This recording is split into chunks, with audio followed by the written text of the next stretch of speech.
अस्सलाम वालेकुम दोस्तों, आपको कैसा लगेगा अगर कोई आपसे आकर कहे कि मैं आपको 5,000 वाले नोट 40 रुपए के 1 किलो दूंगा, तो आप उसको क्या कहेंगे? नवाए सोनिया। लेकिन दोस्तों, क्या आपने कभी ये सोचा है कि जो गवर्नमेंट है वो जितना चाहे पैसा छाप सकती है, पर फिर भी ये थोड़े पैसे क्यों छापती है? क्यों नहीं ये बहुत सारा पैसा छाप कर सबको अमीर बना दें? और साथ ही हम ये जानेंगे कि पाकिस्तान में ज़ेरे गर्दिश नोटों का मजमूई हुजम कितना है। मज़ीद आगे बढ़ने से पहले नए आने वाले दोस्तों से गुजारिश है कि वो हमारा चैनल फ़न की दुनिया सब्सक्राइब कर दें और साथ दिए गए बेल आइकन को प्रेस कर दें ताकि हमारी नए आने वाली वीडियो सबसे पहले आप तक पहुंच सके। जी दोस्तों, तो हम बात करते हैं कि थोड़ी मिकदार में ही नोट क्यों छापे जाते हैं, लेकिन उससे पहले जान लेते हैं कि करेंसी क्या होती है। तो दोस्तों, पाकिस्तान में जो करेंसी चलती है उसकी वैल्यू तभी है जब उसके बदले में आपको कोई चीज़ या सामान दे, और अगर हम इसके बदले में कोई चीज़ खरीद ही नहीं सकते तो उस करेंसी का क्या फ़ायदा है।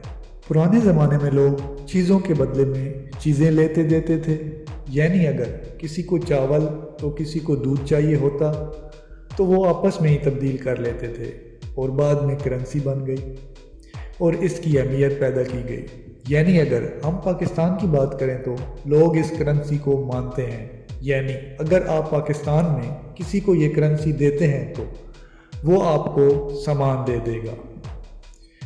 तो तब क्या हुआ अगर हुकूमत बहुत सारे नोट छाप कर सबको अमीर बना दे, क्योंकि उनके पास नोट छापने वाली मशीन है और इन्हें कोई रोक नहीं सकता, तो फिर वो क्यों नहीं ऐसा करते?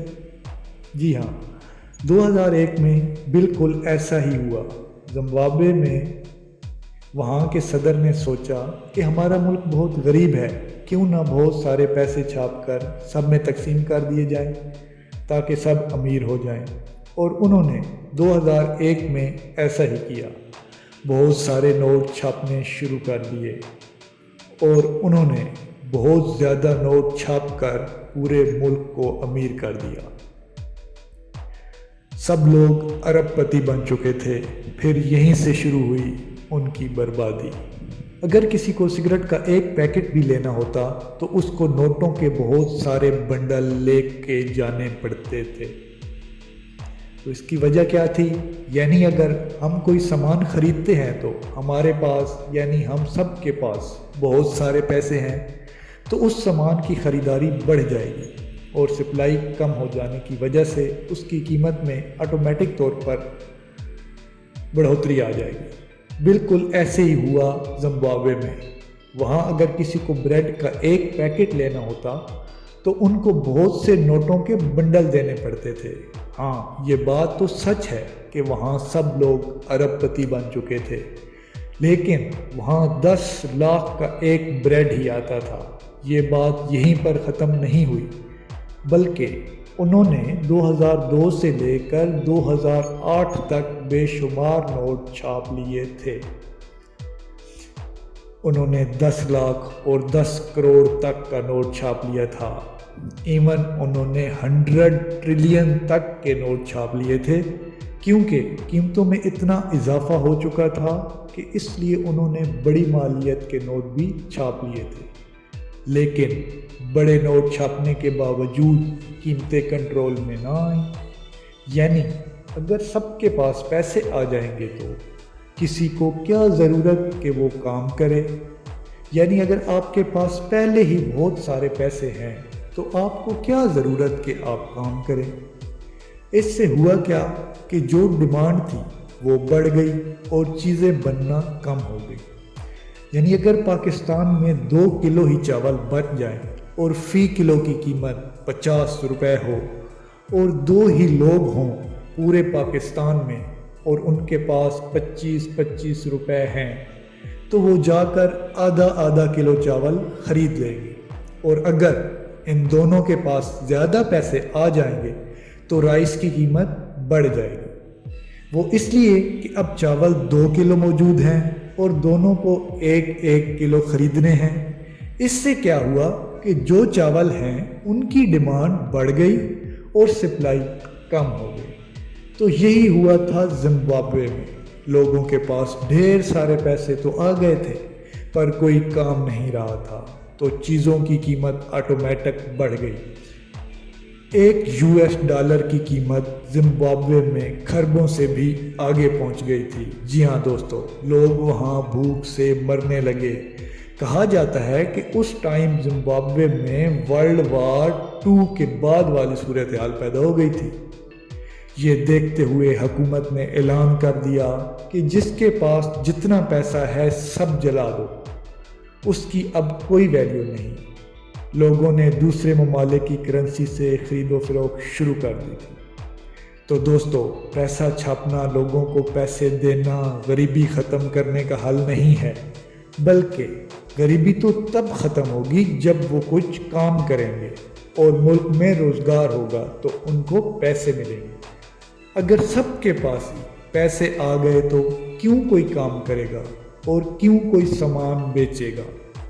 जितना भी लोग आज काम कर रहे हैं, सुबह उठते हैं, रात को सोते हैं, सारा दिन वो काम करते हैं, तो वो क्यों काम करते हैं? ताकि उनको पैसे मिलें और वो अपनी ज़रूरियात पूरी कर सकें। तो दोस्तों, इस वजह से हर मुल्क की हुकूमत नोट महदूद हद तक छाप सकती है। ये हद किस तरह से तय की जाती है? ये हद GDP के तहत तय की जाती है। यानी जितना भी कारोबार होता है, लोग चीज़ें बनाते हैं, बेचते हैं, 1 साल के अंदर उसकी क्या वैल्यू है। 1 साल के अंदर पाकिस्तान में जितने भी कारोबार होते हैं या चीज़ें तैयार होती हैं या सामान की खरीदो फरोख्त की जाती है या कोई भी पैसों का लेन देन होता है, इतनी ही करेंसी गर्दिश में होनी चाहिए। ये असूल है GDP का, जिससे आप हिसाब लगा सकते हैं कि जितना लोगों के पास पैसा है उतना ही सामान मार्केट में अवेलेबल होना चाहिए। अगर सारे लोग अपने पैसे एक ही दिन में खर्च कर देते हैं तो वो उतना ही सामान खरीद सकते हैं जितने उनके पास पैसे होंगे। ये पैसे उतने ही छापे जाते हैं जितना गुड्स एंड सर्विस मार्केट में है जो लोग खरीद सकते हैं। इससे ज़्यादा छापेंगे तो ऑटोमेटिकली महंगाई बढ़ जाएगी, क्योंकि सप्लाई कम हो जाएगी और डिमांड बहुत ज़्यादा हो जाएगी। तो पाकिस्तान में इस वक्त ज़ेरे गर्दिश नोटों की मालियत कितनी है? नून लीग के गुज़िश्ता दौर में 22 खरब 84 अरब और 28 करोड़ रुपए के नए नोट जारी किए गए, जिसके बायस जारी शुदा नोटों की मजमूई मालियत मुल्क की तारीख में पहली बार 43 खरब 37 अरब 13 करोड़ और 40 लाख रुपए की बुलंद तरीन सतह तक जा पहुंची और टोटल ज़ेरे गर्दिश नोटों का हुजम 43 खरब 37 अरब 97 करोड़ और 5 लाख की रिकॉर्ड सतह पर पहुंच गया। इमरान खान की हुकूमत आते ही उन्होंने 99 अरब 59 करोड़ और 15 लाख रुपए के नए नोट जारी कर दी, जिसके बाद मुल्क में ज़ेरे गर्दिश नोटों का हुजम 99 करोड़ और 65 अरब के इजाफे से 50 खरब 10 अरब और 74 करोड़ की रिकॉर्ड सतह तक जा पहुंचा। आमदनी कम और अखराजात ज़्यादा होने की वजह से हुकूमत कर्ज़े लेकर नए नोट छाप कर अखराजात पूरी करती है। इक़्तिसादी माहिरीन के मुताबिक हुकूमत आमदनी के मुताबिक खर्च करने के बजाय ज़्यादा कर्ज़े लेना और नए नोट छापना शुरू कर देती है, जिसकी वजह से भी